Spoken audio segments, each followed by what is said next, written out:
Hey, welcome to Command HQ. I am Brock, as usual, here to go over a couple things, one of which is the Rudy Giuliani defamation judgment, $150 million judgment that Rudy Giuliani was found liable for earlier this week, as well as some of the other issues that are coming through. I think I have some videos of Ruby Freeman and her daughter.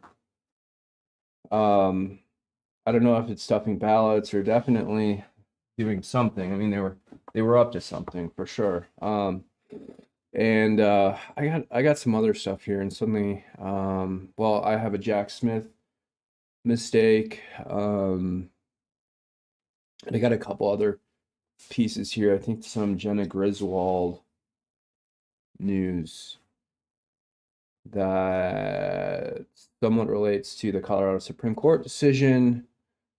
As everyone knows in the country by now, that the Colorado Supreme Court thinks that they know more about elections and democracy than anyone else, and had more time to absorb what other people had to say about it. I spoke independently first before looking at external sources, before deciding on kind of my main thrust of the analysis on that.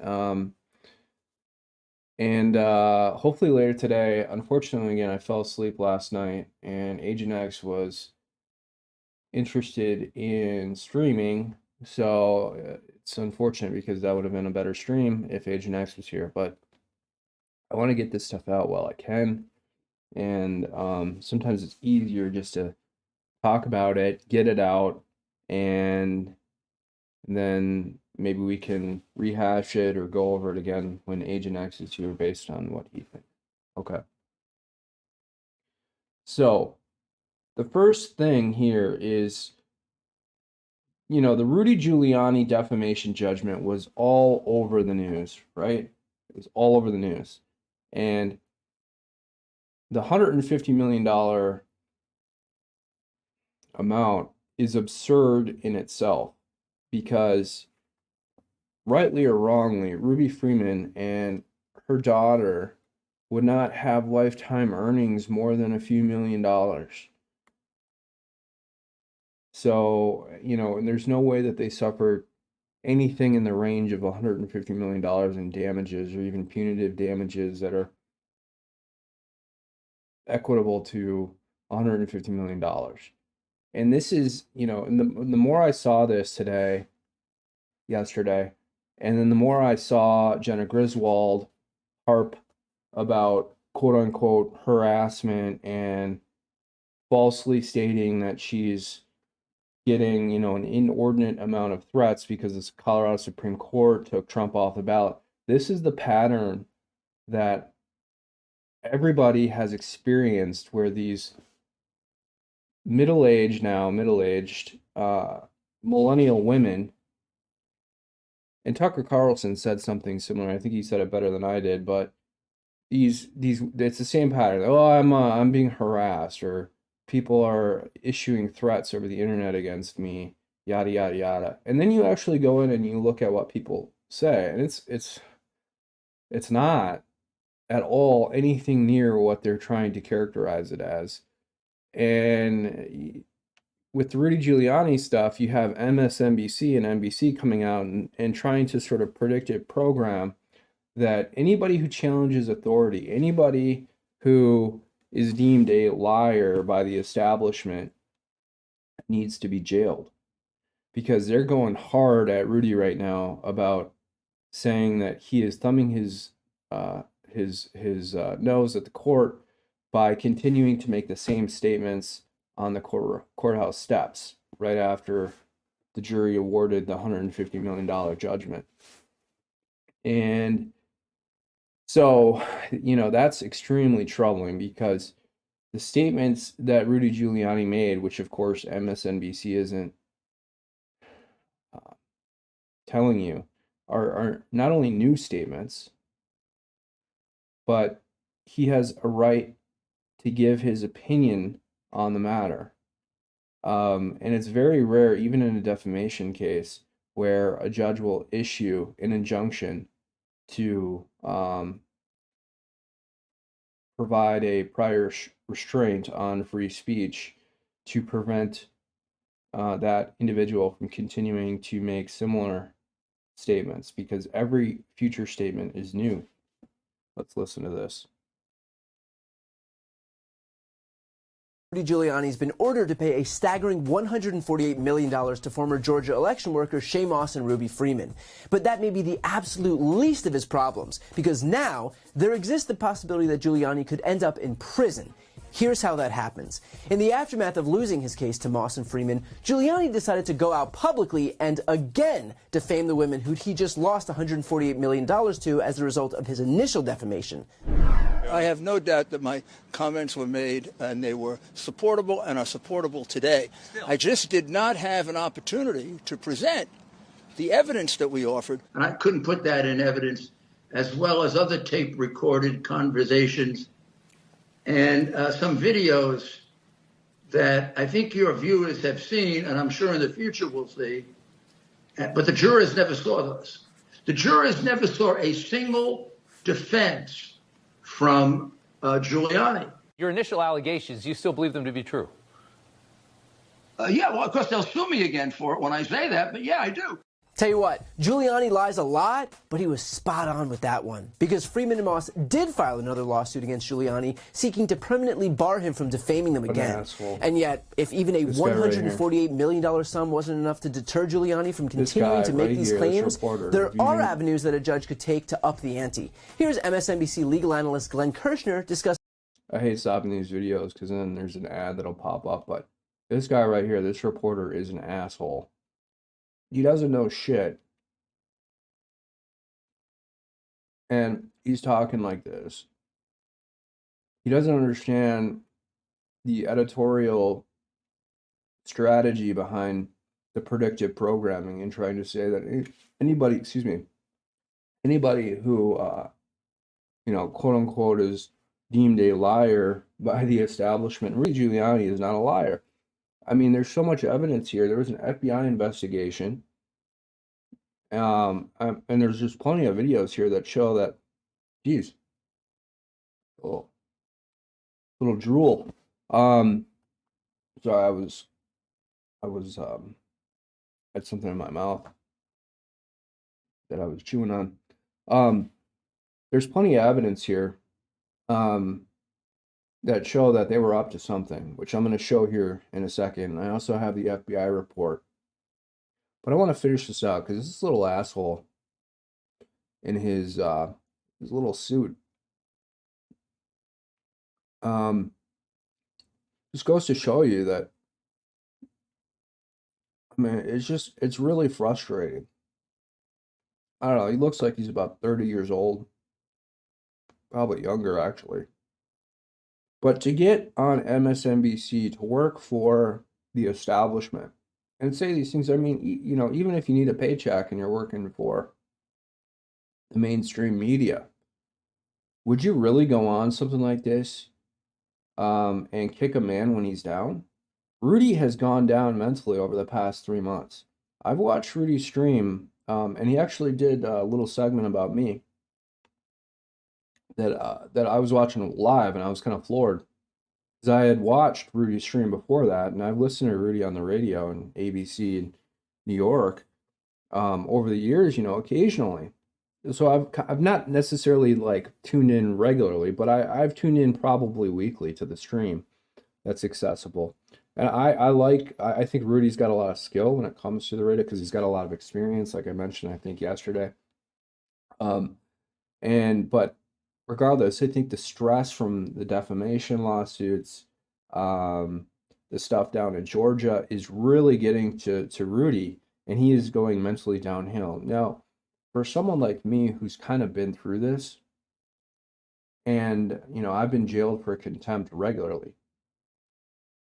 So I'm used to it. And I've kind of been younger when this has happened, and it doesn't faze me at all.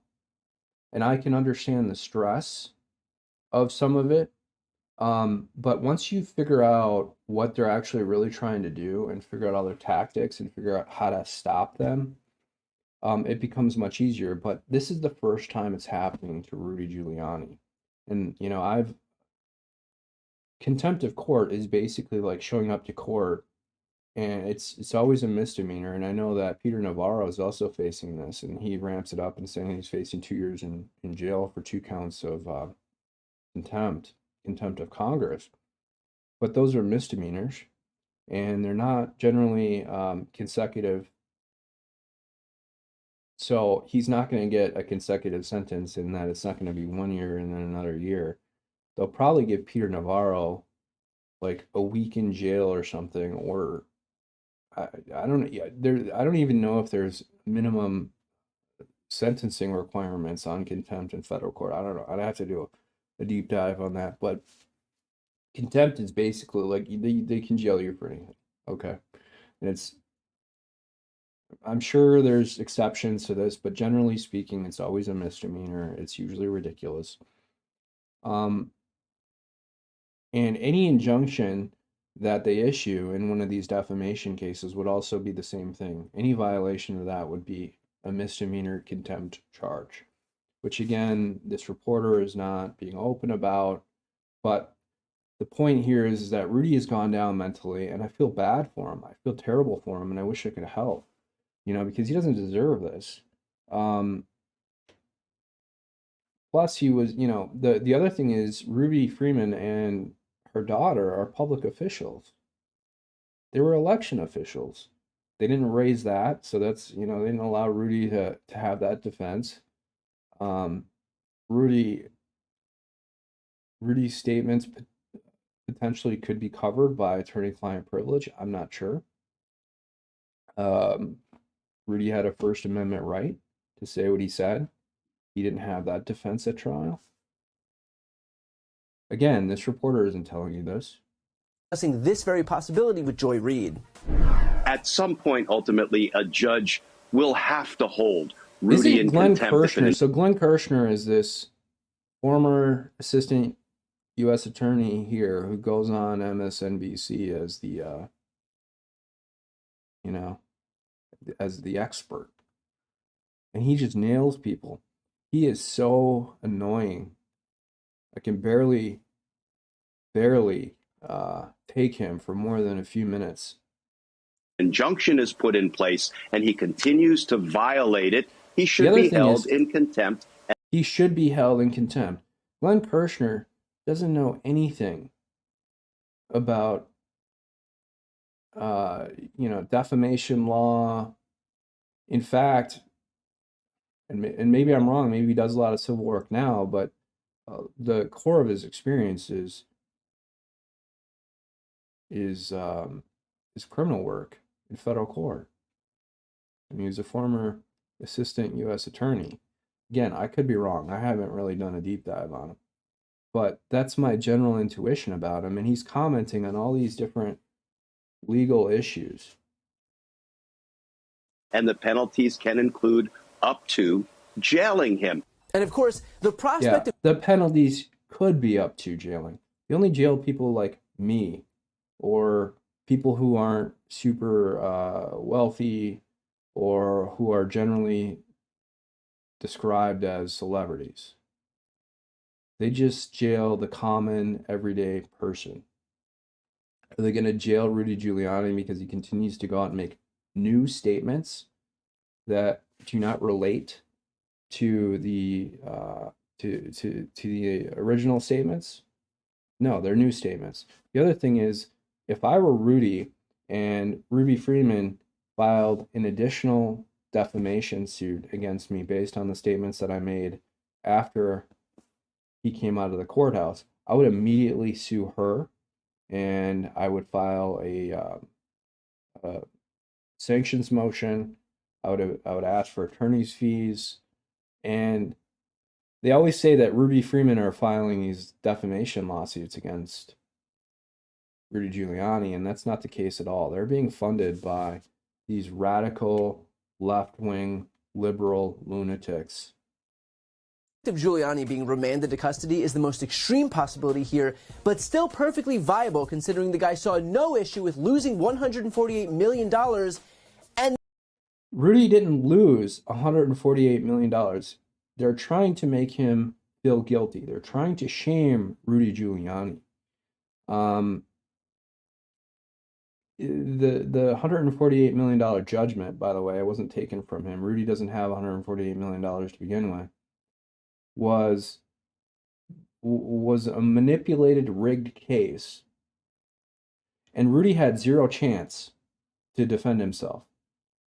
As you're seeing with anybody in Donald Trump's orbit, or really any conservative, or anybody who's not a radical left-wing liberal lunatic that's part of this elite Democrat structure, superstructure. And then committing the exact same offense that cost him that money in the first place. It's not the exact same. See, this was worded for him. That's how I know it. Because he said the exact same offense. It's not the exact same offense. It's a new statement. That's like 101 in these defamation cases. I'm not sure that Giuliani is physically capable of recognizing the concept of accountability. Now, I think it's important to note that even in the face of such glare, know by now that Rudy Giuliani has been ordered to pay a staggering $148 million into the damage that he's brought upon them.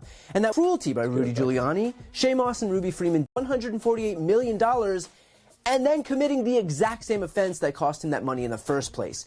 At this point, I'm not sure that Giuliani is physically capable of recognizing the concept of accountability. Okay, I would sue this reporter for that statement alone, claiming that well, I mean, it's an opinion, so maybe it's not defamatory or it's not actionable, but you know, Rudy was a former U.S. attorney. To say that Rudy isn't physically capable of understanding accountability is just, it defies common sense. I mean, Rudy took out the mob in New York. A lot of those guys are still in federal prison. Guys that should be in federal prison for committing very, very heinous and violent acts. I mean, the romanticized version of the mafia is one thing, but these guys actually committed serious crime. You know, I'm a huge fan of Italy. I'm a huge fan of the protectorship kind of thing of the mob, you know. Okay, so they commit financial crimes, whatever. That's one thing. And, you know, protecting the community. They had honor. And Rudy, again, like, God puts people in the right place at the right time, because Rudy is an Italian-American Catholic, and he was probably one of the few U.S. attorneys who could kind of go in there and do a very good job in cleaning up New York. Now, I think it's important to note that even in the face of such glaring cruelty by Rudy Giuliani, Shay Moss and Ruby Freeman didn't even seek more money in the new lawsuit. They simply wanted him to stop the defamatory claims that had already wreaked havoc on their lives. That's all. Granted, they could have sought more money, and given the obviousness with which... Okay, so maybe they didn't file, maybe they just filed a motion for injunctive relief. I don't know. There's a lot of moving parts in many of these cases. Giuliani acted, they'd have likely had a good shot at winning yet another judgment. But the fact that they just sought to keep him from destroying their lives further really is a testament to the damage that he's brought upon. Oh, and then here's the other thing that I want to also talk about with respect to Jena Griswold. Oh yeah, all these women have had their lives destroyed because people comment based on their actual conduct. It's just, it's wild. These are two, you know, women who experienced a little bit of adversity, a little bit, and then they moved on for like 2 days, and then they moved on with their lives just like everybody else in this world. And that was made abundantly clear by both women in the aftermath of the trial. Money will never solve all of my problems. I can never move back into the house. That's a false statement. I would sue her for that. That I called home. I will always have to be careful about where I go and who I choose to share my name with. Well, that's everybody in the country and the world right now. I miss my home, I miss my neighbors, and I miss my name. The flame that Giuliani lit with those lies and passed to so many others to keep that flame blazing changed every aspect of our lives. Our homes, our family, our work, our sense of safety, our mental health, and we're still working. Oh yeah, Rudy's to blame for all that. Yep. Talk about who is not taking accountability for their actions. It's these two women. To rebuild. We hope no one ever has to fight so hard just to get your name back. These women simply want to be left. Well, I have news for them because their name isn't back. They committed some very serious acts with those ballots that we're going to see in actual evidenced videos. Alone, which has been the case all along. They were dragged into the situation by this crackpot attorney who was so desperate for someone to scapegoat while lying for Trump that he decided that these two... You know, you notice how they always play that image of Rudy with the fake tan dripping from the side of his face when they want to insult him? Like they have that ready to go, and they've had some editorial process to disseminate that across all these mainstream media networks to say, every time that we issue a hit piece against Rudy Giuliani, let's use that photo. Innocent women who were doing their patriotic duty, no less, were expendable. And so because he and Trump... They weren't what do you... And that's the other thing. It's just such a wild statement to say that Rudy Giuliani thought that those two women were expendable. They're not expendable. Everyone's, you know, a human. As much as I abhor what they did on election day with counting the ballots and all the other videos that have come out, I mean, these two women deserve to be treated with the same respect that anybody else gets in this world. You know, and you know, they did seem warm, at least to other people.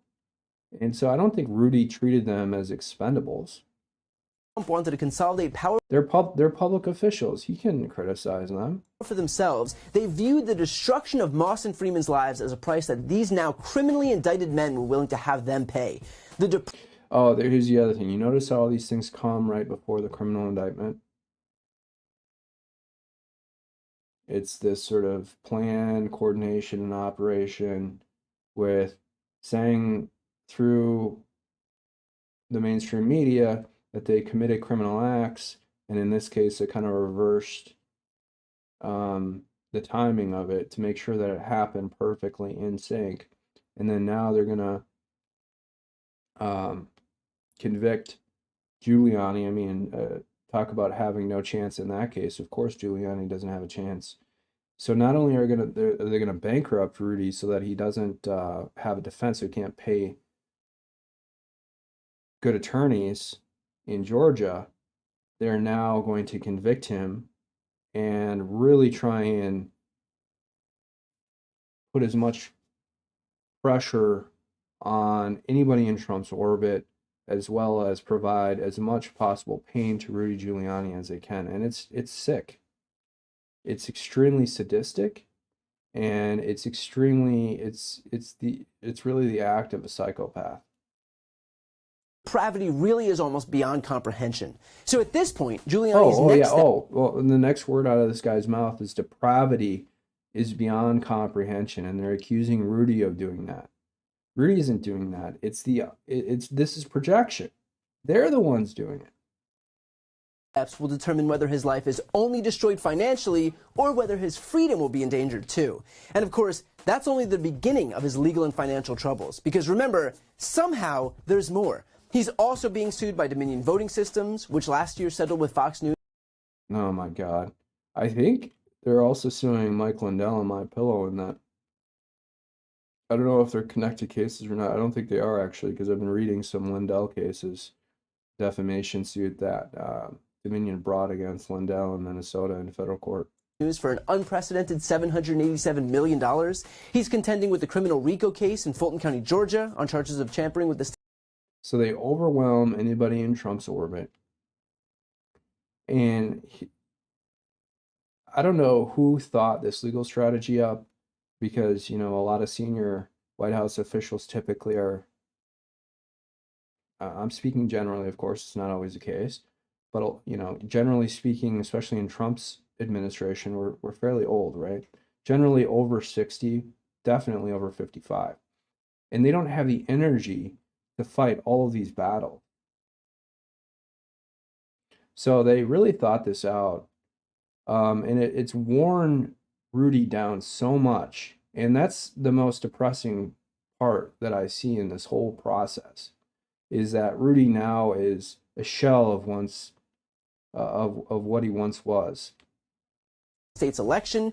He's being sued by his former employee for alleged sexual assault and harassment, which he denies. Oh my God. And there's even reporting that Giuliani hasn't even been able to pay his own attorneys for their work representing him in other cases. All I can say is God bless Rudy Giuliani. Just in case you think that Rudy can start working it off, first of all, given the amount he owes, I think it would take him about 100 lifetimes. But second of all, he is also contending with disciplinary action and faces disbarment. So he couldn't even make an honest living if he wanted. So Rudy just filed a bankruptcy case in New York, stating that he had anywhere between $1 and $10 million in assets. So saying that that would take Rudy 100 lifetimes to work off this $150 million judgment. Well, you know, Rudy's made probably $50 million in his life, maybe even $100 million. So again, that's inaccurate. I know that's minor, but they just try and make it look like Rudy is some sort of like jabroni off the street. Wanted to. All of which leads me to offer up a warning that Giuliani probably should have heeded a long time ago. Play stupid games, win stupid prizes. You know, this guy should be sued. Someone should put some serious thought into criticizing this asshole right here, this reporter. Okay. So, let me drink some water here. Voice is a little chapped. You have the Ruby Freeman and the daughter here from the ex-Twitter account MJ Truth Ultra. Nicely organized. So now they're going to start pulling these ballots out from under this table. This table, the black one, was placed there by... This is, I think, pretty well described, and I'm trying to understand, because I haven't watched... I have watched this previously, but I haven't watched it right before the stream. I haven't watched this in probably a year or so. Watch Ruby scan the same stack of ballots 3 times in 8 minutes. The lady with the blonde braids at about 8:22 a.m. in the morning. So she put that table there. So the same person who's staying behind now, the same... Okay, so this is who they're talking about. Same person who cleared the place out under the pretense that we're going to stop counting is the... Okay, so that's the daughter. The person who put the table there at 8:22 in the morning. Yeah, I saw 4 suitcases come out from underneath the table. I mean, this is some fantastic forensic examination and analysis that so many people do in these ballot counting cases.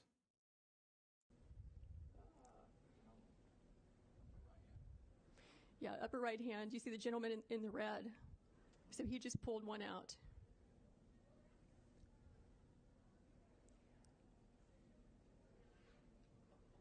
So what are these ballots doing there, separate from all the other ballots? And why are they only counting them whenever the place is cleared out with no witnesses? Is the question. Because Joe Biden got 100 million votes. More votes than anyone else got in the history of the United States, right? I'm being sarcastic, by the way. So these machines... So now they're going to start pulling. Is the person who put the table there?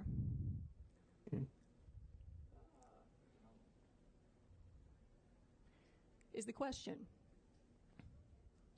So why, I realize they kind of have to deal with the buildings that they're in, but these surveillance videos are so grainy. You would think, especially in these big cities, that they would bring in different cameras too that had kind of more of an HD level quality. these machines can process about 3,000 ballots an hour. You have multiple machines there, and they're there for 2 hours. So you do the math. How many ballots went through those machines in those 2 hours when there was no one there to supervise, to be present, consistent with your statutes and rules, to supervise the tabulation? We believe that could easily be, and probably is certainly, beyond the margin of victory in this race.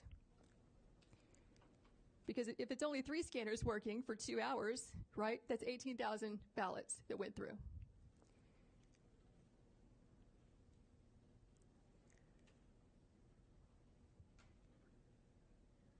So we're now at 11:09. There were, in addition to the 4 workers that you see there were 2 other people who were bringing ballots in and out. The gentleman in red that you saw, and then a second person, I can't tell if it's a male or female based on their hair being pulled back in their mask, but in any event, that's 6 total people. And so if we were to sit here for the next 2 hours, what we would see is that this operation just goes on and on and on. They're scanning until about 12:55 in the morning. So we kept the video running. And, we can show you the people who gave us the affidavits reappearing at that time, just as they said, around 1 a.m. to find out, are they in fact counting after they told us they would stop working or not? And we will fast forward to that. But have you all seen? They were up to something. And why aren't there any third-party witnesses in that room, if that's the established procedure?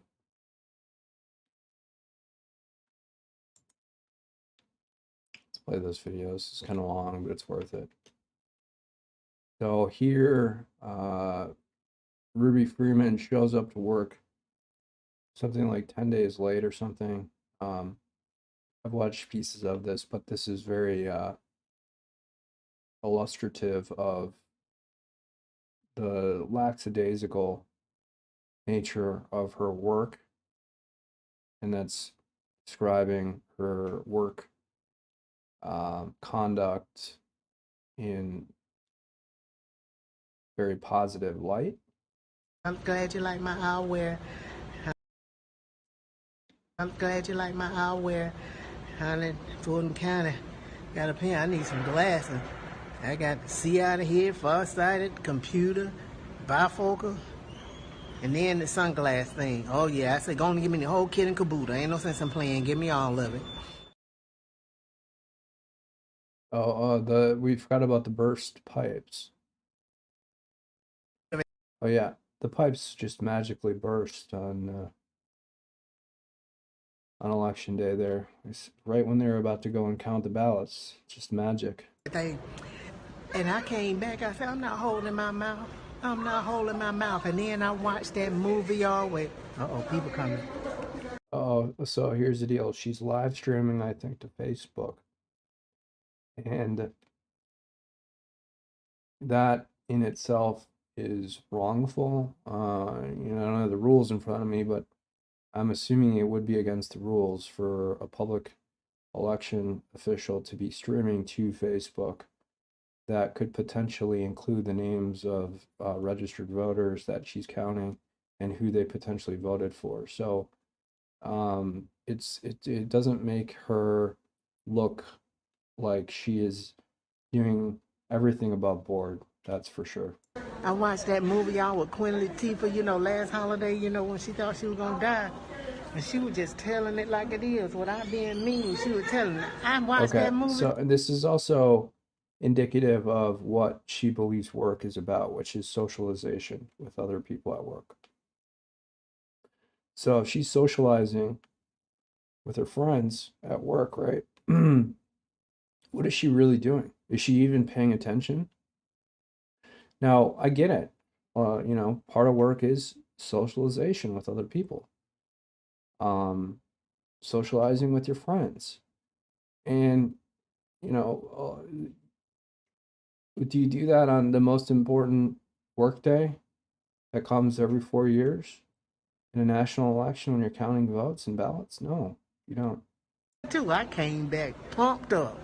I came back ready. I was ready for him. So I said, if y'all stop talking, then I'll stop playing my gospel music. We have to make a deal.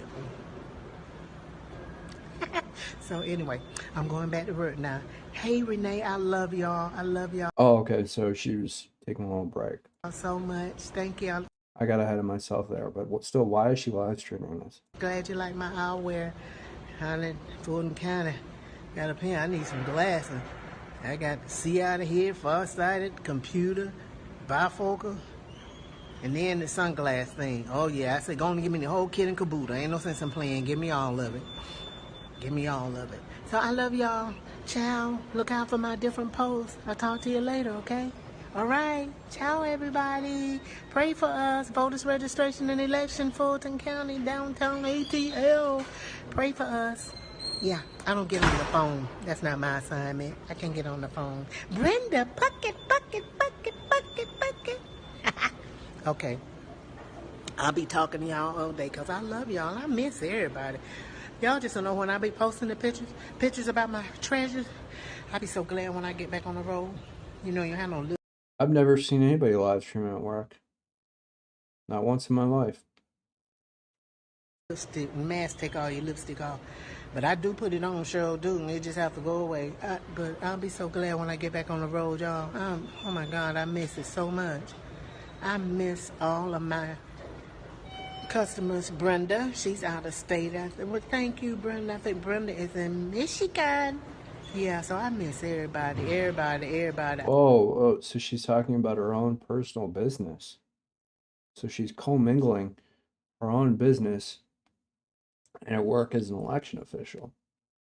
I love traveling. I miss traveling so much. Y'all just don't even know.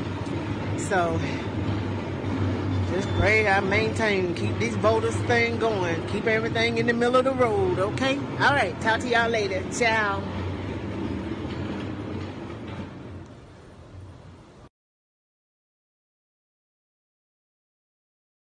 Thing if nose and twirl it 3 times, that ain't gonna happen. So I let them do it. Yeah. Whew. So, hey Dion, what's going on? How are you? Yeah. So, I got a lot of work to do, y'all. Got a lot of work. So I'm working 7 days a week. But I'm getting it done. 7 days a week. Even though the vote counting process takes like 2 days. I was out for 10 days. Because I ain't like the way things were going. So I just... Oh, so she took a 10-day break. Got it. But wait, so she took a 10-day break, but she worked 7 days a week. It makes a lot of sense. Anywho, I'll see y'all when I see you. But I'm back. Ready to work. Ready to work, except she's going to take a 10-day break. Okay, don't say nothing. Listen, look. Oh, wait, don't say anything. She's going to whisper now. She's sneaking around.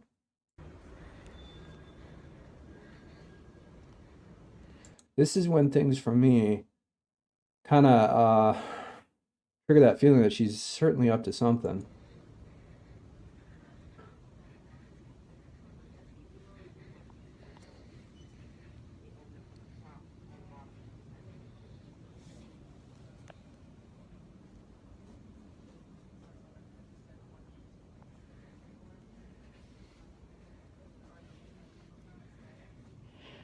Okay, so that's what's going on. Okay, so she's live streaming a confidential work area. She wasn't charged with a crime. Meanwhile, Rudy Giuliani was found liable for $150 million, even though Rudy Freeman and the daughter would never be able to have lifetime earnings beyond $2 million. On that Fulton County voters registration. Sir, can I have some work? The other thing is the damages that they asserted are all, I mean, based on their own statements. Oh, people harassed me. I had to move to a bigger house in a better area, which is in the damage. It's been 30 minutes. 30 minutes. Uh-huh. That's all you give me. I'm going to give you but 5. I come to work, y'all, and they talk about me. Oh, they talk about me. What are they talking about? Do they know something we don't know? Because I told them I didn't want to work. Oh, Dion, thank you. Thank you, love.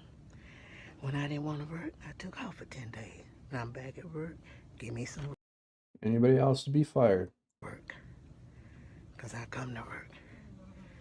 Yeah. Thank you, sir.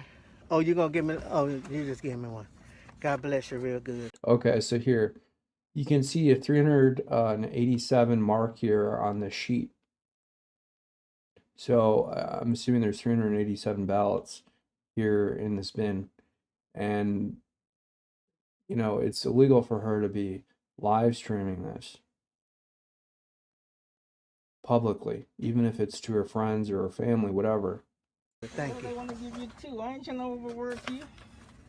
Overwork? Ain't no such thing. I'm going to be here till 7 o'clock. Okay.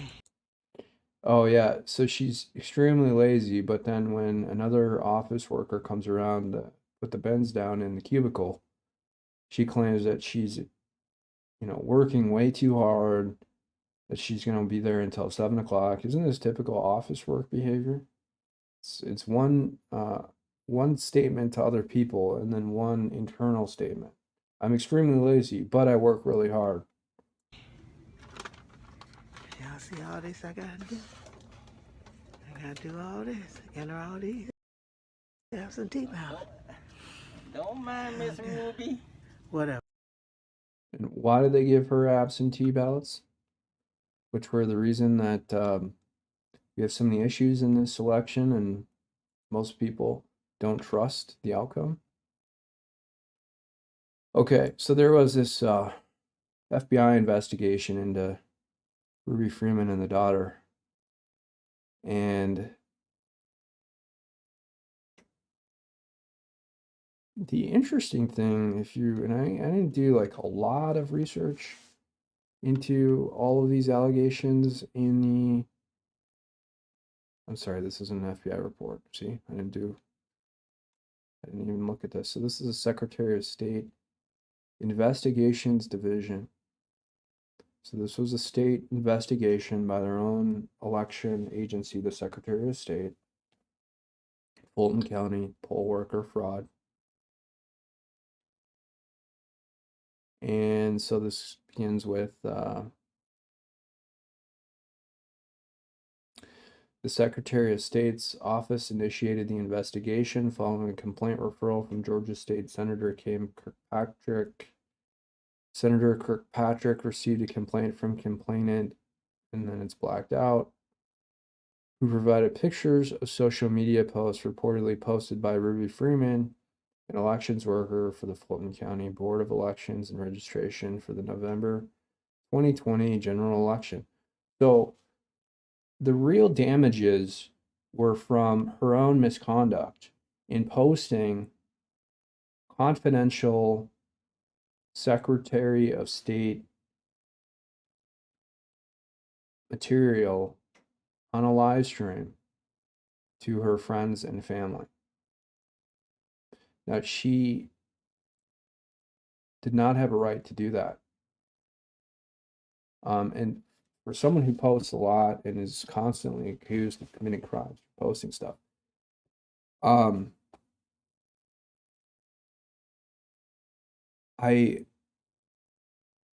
would never, ever even get remotely close to posting anything that relates to my professional work. And that's exactly what she's done here. Any thing that I have ever posted is well, I don't even want to talk about me here.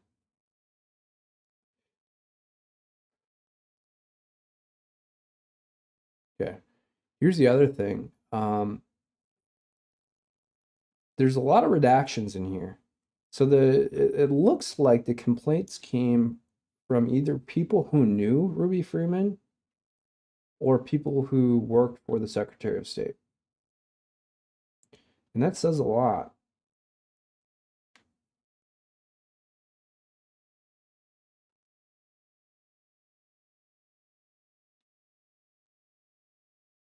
Okay, yep, redacted, found the video. Okay, so the FBI interviewed Utunda Sims. Okay, so there was an FBI investigation here. And yet, Rudy Giuliani is the one who committed the wrongdoing, right? Because he reported on it. Wow, it's absurd. This is wild. Okay, I want to quickly shift gears here. What are we approaching? About an hour on the stream. I want to just quickly get through the rest of this. So, Jack Smith apparently did not ask for an expedited review in a Supreme Court brief. Here, I want to play a little bit of this asshole Glenn Kirshner. In the Jack Smith, the appeals to the DC Circuit, he, I believe, explicitly asked for an expedited trial process so that they could get this trial done before the election. But the major mistake here is that I don't think Jack Smith, based on everything I've seen, again, I could be wrong. I have a lot of time to review all this stuff. I don't have a team of document reviewers either. He did not ask for an expedited appeal in the petition before the Supreme Court that's pending right now. And so that's kind of the big mistake, because the whole idea of this whole appellate process right now is all about timelines and schedules. This is has little to nothing to do with the actual merits of the underlying allegations. It more has to do with who can get this trial done faster. So Jack Smith wants to get this trial done really, really quickly because he wants to convict Donald Trump before the election, because he is engaging in election interference, and it's going to backfire, as it already has, where more people are going to back Donald Trump. I've seen that. And you know, a lot of people are like, they support Donald Trump, but they don't like some of the things he does in terms of going after some people, and they don't like the viciousness of it. But now that they've actually seen how this process works and what they're doing to Donald Trump and what they're doing to anybody in Trump's orbit, they can finally figure out, oh, that's why Donald Trump has been kind of vicious towards some of these people in the past. And it emboldens the supporters. And so my point here is that anything Jack Smith is doing to try and get this trial done really quickly and convict Donald Trump of these absurd, baseless, unfounded charges is going to increase. It's almost exponential at this point. Even people who didn't even like Donald Trump are starting to support Donald Trump over here. Even in Minnesota. Minnesota is like an impossible state to win for anybody who's not a radical left-wing liberal. The appeals court. And now, friends, we have an answer to one of those two requests from Jack Smith. We have an answer from the D.C. Federal Circuit Court of Appeals. So let's turn to the new reporting, this from NBC News. Headline, Court will expedite immunity appeal in election interference case. And that article begins, a federal court on Wednesday granted special counsel Jack Smith's request for an expedited appeal in the election interference case against former President Donald Trump. The U.S. Court of Appeals for the District of Columbia Circuit set several deadlines for prosecutors and the defense to file briefs laying out their positions on Trump's argument that the case should be dismissed on presidential immunity grounds. No date for oral arguments has been set. The decision to take up the appeal threatens to push back the trial's start date, currently scheduled for March 4. The article then goes on to relate that all of the briefs from the prosecutors and the defense attorneys are due to the appellate court by January 2nd. The article continues. January 2nd. January 1st, this redacted Epstein list is supposed to come out. January 2nd, these briefs are due. I think it's January 5th or 6th. The stay expires with respect to the Colorado Supreme Court ruling, and then the U.S. Supreme Court either has to take that case to extend the stay or do nothing. The court's decision to take up the expedited appeal comes after U.S. District Judge Tanya Chutkan, who is presiding over the federal election interference case, ruled that Trump's presidential immunity claims did not shield him from the charges. Trump appealed that decision. Hello, my name is Kevin. Okay. So we've got that. What else do? Oh, Jena Griswold. Switching gears into Jena Griswold. Wow, Jena Griswold. You've seen a lot of her lately because of the Colorado Supreme Court, yada yada yada, and she's talking shit about Trump. She's so hot, isn't she? Wow, I'm just blown away whenever she's on TV. She's just beautiful. Amazing. Oh, you can't see it right. Wow. You're so hot, Jena Griswold. You're so beautiful. But she's childless. 39 and childless. What's wrong there? What's going on? Why is she childless? What are these men seeing in her? She only into beta males? She only attracts beta males? But man, is she hot. Ooh. The way she talks shit too. Ooh. Just I love the way she talks. I just disagree with what she says. But yeah, typical 39-year-old crazy woman. Her eyes are crazy. You look in her eyes in some of these interviews, and she's either high on something or she's just nuts. She does look a little psychotic, even though she talks pretty succinctly. And I won't go into what I know about Jena Griswold, but we have some shared friends, I'll say that. And not in a good way. Not in a good way. But yeah, no kids, no future, no one to take care of her. And 39 years old, you're going to have kids if you do get pregnant at 40, 41. I think she just turned 39 too.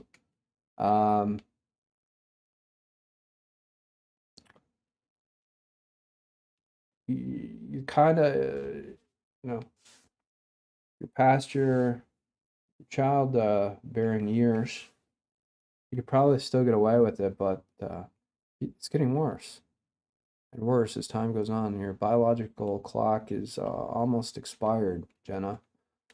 But yeah, what is wrong there? I mean, like, did she marry some beta male guy who just said, "Oh, you don't want to have kids? I guess we don't have to have kids," or what? I didn't even look to see if she was married.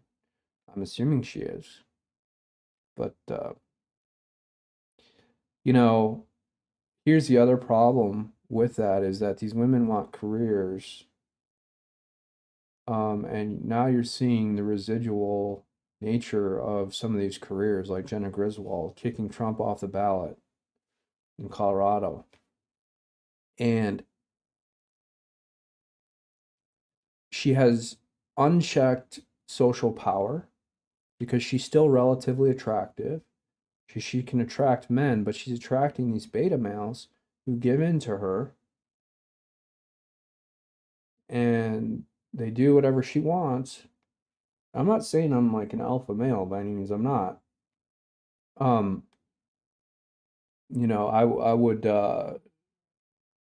but at the same time, I think that, you know, I'm stubborn and I'm assertive about certain things. And in this case, like, what's going on here? Like, what are these men seeing in her that they don't want to have kids with her, that she can't attract a man to want to have kids with her? And I know that global population and depopulation is a topic of public concern right now because all these Western countries are failing right now with the population rate. Well, this is a prime example. This is a woman who can easily have children. She's healthy. She's attractive. Her offspring would be, you know, smart.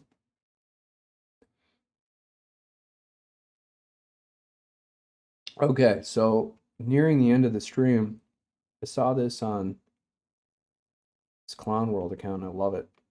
Love it. Glad he posted this. Where you going? Where you going? 1,200 a week now. It's over. Yep. You wanted to take care of that girl, your little new girlfriend, and her kids. Now, yes. Because you got me messed up. You got me messed up. I don't care. You taking care of other people's kids. Poor guy. Yes, because I need all that money. I need it all. I need every penny I can get. Yep. Now you can see your kids once a week instead of seeing them all the time. So whenever you feel like it. Once a week to every day. Oh, well, at least I'm getting paid. So $1,200 a week in child support for him, and no one really knows how much he makes. It's not available. But let's assume he makes barely over $1,200 a week. So this could easily be 80 to 90% of his full income. Did you want to be laid up with some other girl? Yeah. This is a real world here. Now, no. Because that's what you get. You Look at embarrass me. he's a nice guy. You embarrass me. You embarrass me. You embarrassing me. I don't care. I mean, he's being very reasonable here. I can't believe you. Oh well, now, yeah, 1,200 a week. Yeah. No, I'm gonna egg this one on. Yep, I'm gonna be buying plenty stuff with that money. You know what I could do with that? Do you know what It's I a could do with Rudy that? Freeman Yeah. level Since you want to be taking care of other people's social kids, you media, take care of nobody's kids TikTok. but mine. Unbelievable. Now, the best part of this is the comments. And I just wanted to read a few of them. And I don't know if a lot of younger people in this country have exposure to the court system, specifically the family court system, as tentacles in all of our lives. And the one positive thing that this is now happening to so many elite people in Trump's orbit, like Rudy Giuliani or Trump himself, is that they're finally seeing how this corrupt court system works. And they're not even getting some of the worst of it, because, like, if this guy, for example, decided not to pay the $1,200 a week, he'd immediately get hit with a show cause order, and he'd have to purge contempt by making payments to satisfy the child support judgment, or he's going to jail for a year on a contempt charge. So it's debtor's prison. It's not even debtor's prison, it's worse than that. And in many of these states, these guys figure out loopholes where in South Carolina,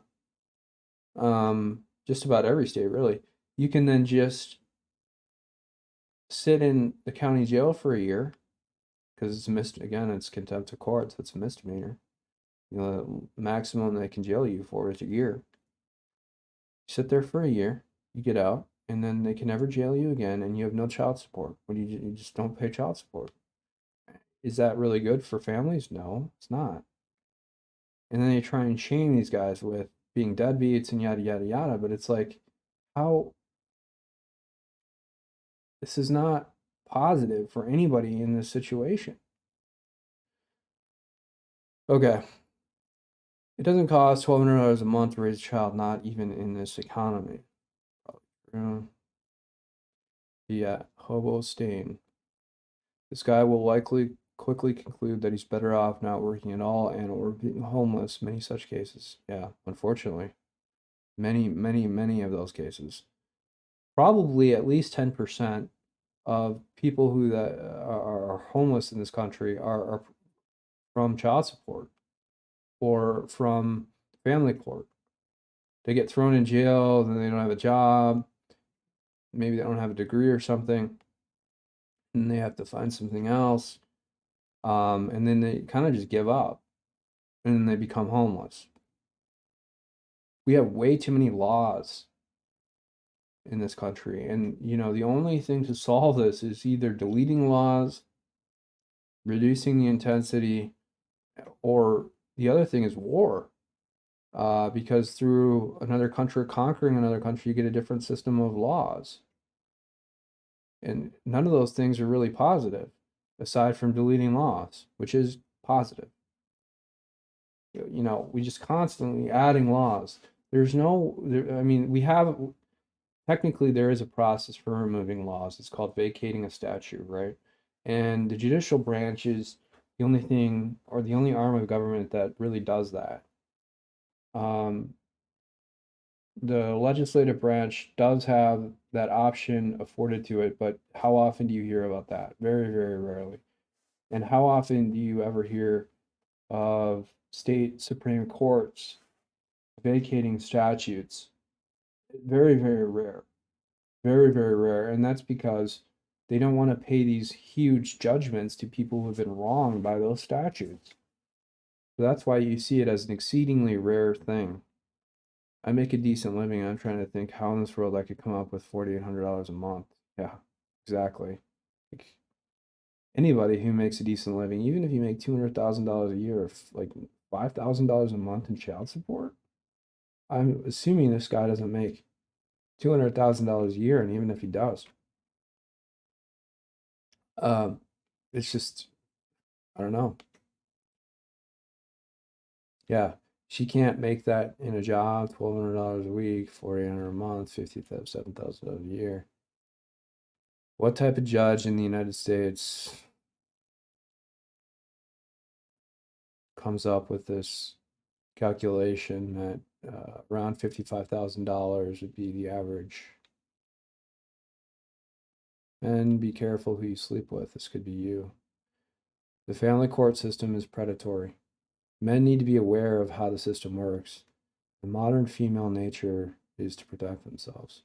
Reason 1,275,282. Never bet a black woman. It's kind of a racist comment, but wrong. He could have just said bet a woman. You should not be allowed to have children. Women weaponize their right to get what they want, even revenge. I smell injustice in its prime. The majority of that $1,200 would go for herself. Yeah.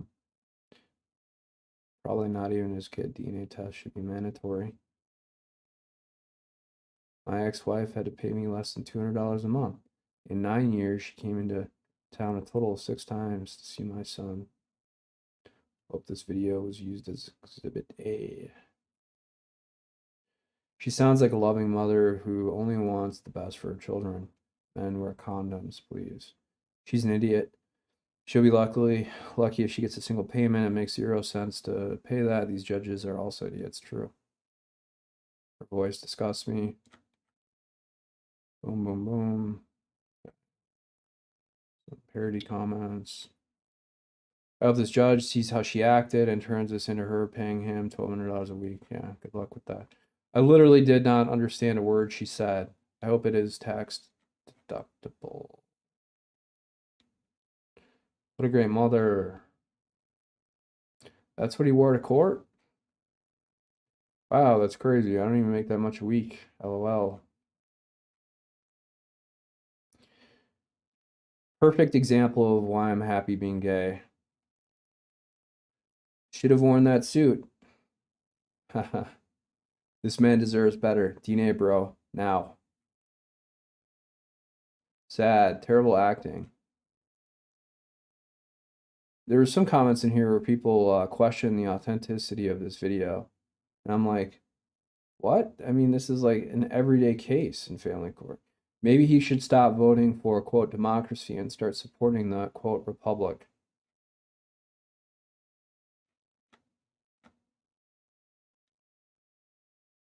I'm having trouble feeling sympathy for either of them. Hope that dude takes the video straight back to the judge. Second thought, it won't make a damn bit of difference. See, yep, true. All right. Let me read one more here.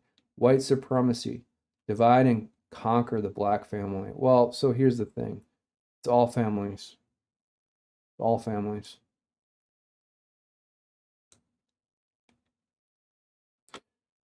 You know, there's Laura Loomer made another post here to try and gin up sympathy for Donald Trump.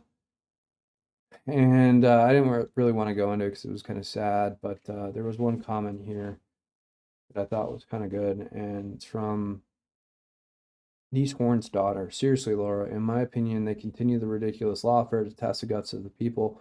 Will they finally realize in mass? Will they finally in mass say enough? So far, no. If they're successful in their mechanizations, it's a bonus. But it also provides daily smokescreen for what's really going on behind the scenes. Majority of Republicans serving locally. God, my eyes are so bad. Majority of Republicans serving locally and federally don't want real Donald Trump to return, and that's a real threat. We're running out of time. Convention of Counties. And there's a link to this. That's true. So the post was here, disgusting. Comments are disgusting. I feel like the deep state is gearing up. I don't even want to go into this. It's disgusting. Everybody's concerned about Donald Trump and everybody in Donald Trump's orbit. And you see, as soon as you start to call out and criticize some of those actions, they come after people even like me, who are literally just sitting here, seeing what's going on and reporting on it, and then they weaponize literally everything. And you know, now I'm forced to file lawsuits and stuff like that, and it gets to a point where then it dissuades anybody from wanting to serve in Trump's administration. And then you get these kind of almost zealots or really hardcore loyalists, people like me who just are, I've lost everything. Like, there's nothing more you can take from me. So I'm never going to back down. What else do I have to lose? Even if I had something to lose, I wouldn't back down. I'm not going to be intimidated. I mean, just I always turn to God in these situations, and that's the one thing that settles me. One thing that settles me.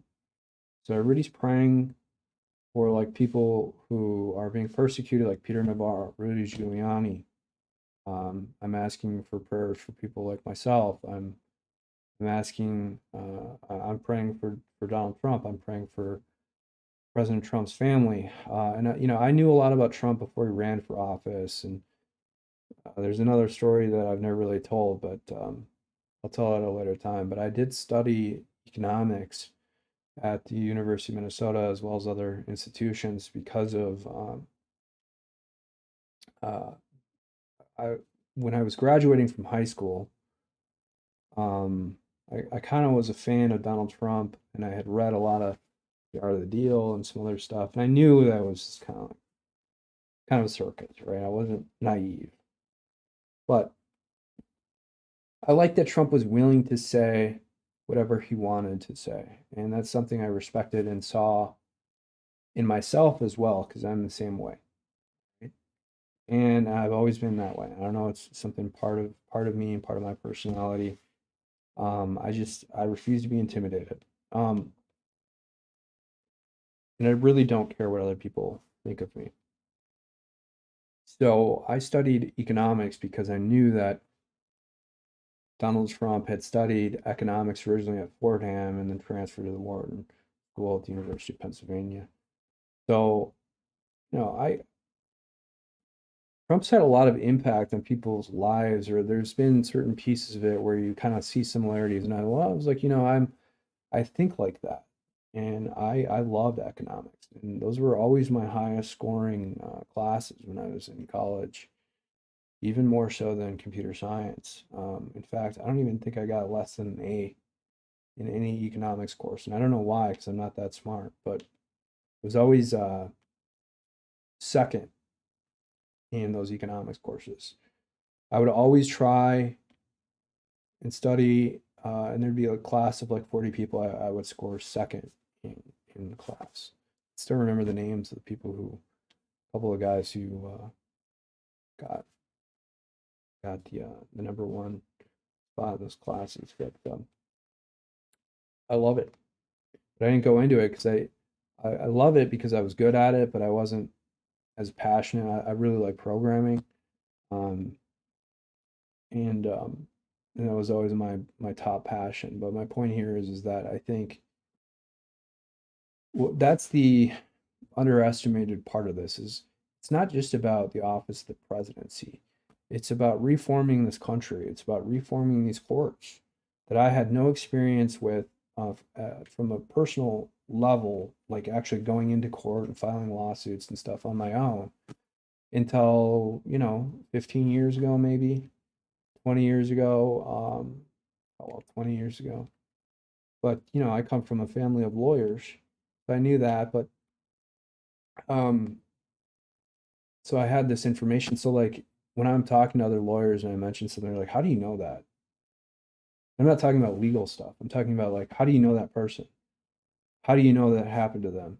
And they get like really defensive because it's like information they don't want to come out publicly. And I'm like, oh, I know.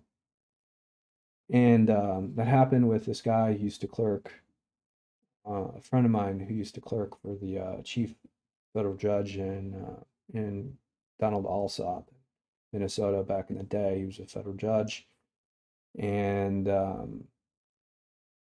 he got his clerkship got derailed because he originally signed up to clerk for a Minnesota Supreme Court justice named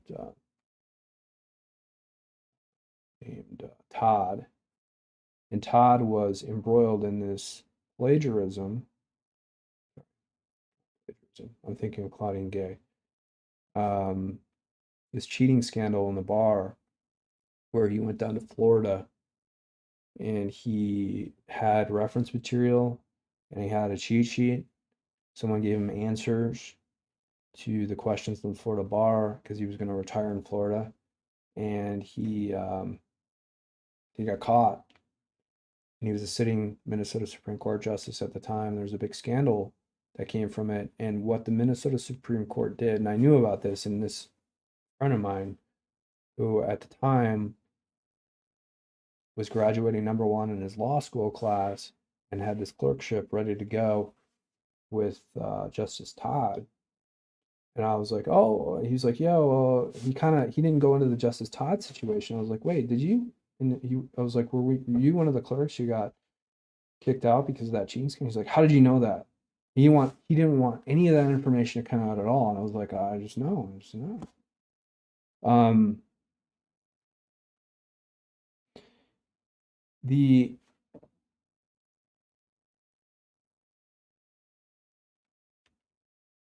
He actually came to my aid a couple years ago, so I shouldn't even tell that story.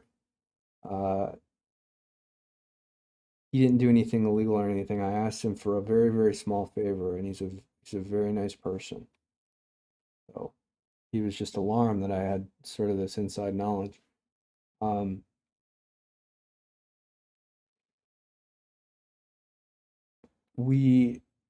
concerned about Rudy Giuliani. I've watched Rudy's stream for a long time now, long before any of this stuff started to come out, and I've noticed his mental decline. And I know that this level of stress on anyone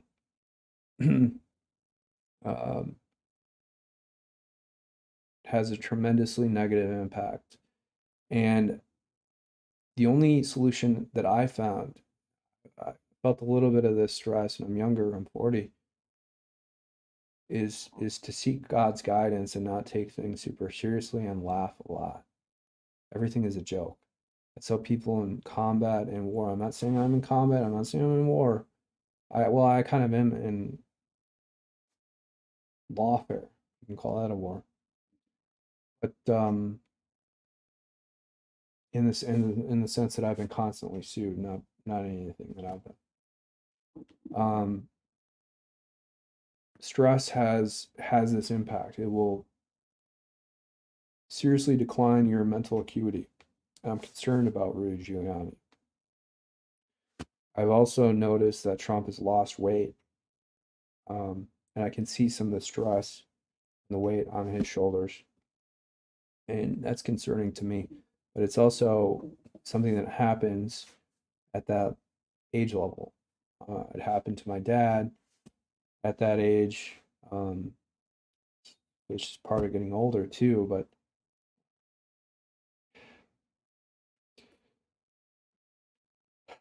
just gotta look to God here. Find a way out. Speaking of Claudine Gay, I just want to talk about this briefly. House Committee to investigate allegations of plagiarism against Harvard president. Well, I bet you that President Gay will file a federal lawsuit at some point against any whistleblowers. She's ultimately going to get ousted. Everybody knows that because she didn't protect Jewish students during all these protests on campus. And it's really actually very scary. And over here in Minneapolis, which is 20 miles away, there's these pro-Palestinian protesters. It's scary, and I'm for peace for both sides. I've seen all the videos of what Israel is doing to Palestine and raising it, and these kids caught in the middle, and it just breaks my heart. I mean, what can you do? But still, in this country, and the pro-Palestinian protesters, it's bad. It's really bad, and so that's also what I'm thinking of. But what Claudine Gay said during those hearings in front of Lee Stefanik was absurd. I mean, the first answer out of her mouth should have been that, yes, of course, yes, yes, yes, instead of saying it's contextual based or it's context based. They're fake. These people are fake. They're just controlled by big law firms. She was just using the guidance that was given to her by the law firm that they had retained for that hearing. And, we need a lot less of that. And we need actual, authentic, real answers from real people. And what's even more striking to me, I think, is that, what's more of a scandal, that Claudine Gay is a lesbian who looks like a man but is married to a man, or that she is, accused of plagiarism?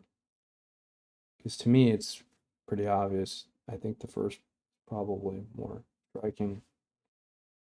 All right, I'm going to shut this down now. Probably stream later tonight and this weekend, and we'll see if we can get some guests and or Agent X to pop in, give some analysis and everything that we went through with Rudy Giuliani and your favorite girl, Jena Griswold. Take care, bye. Thanks for watching Command HQ with Brooke and Agent X.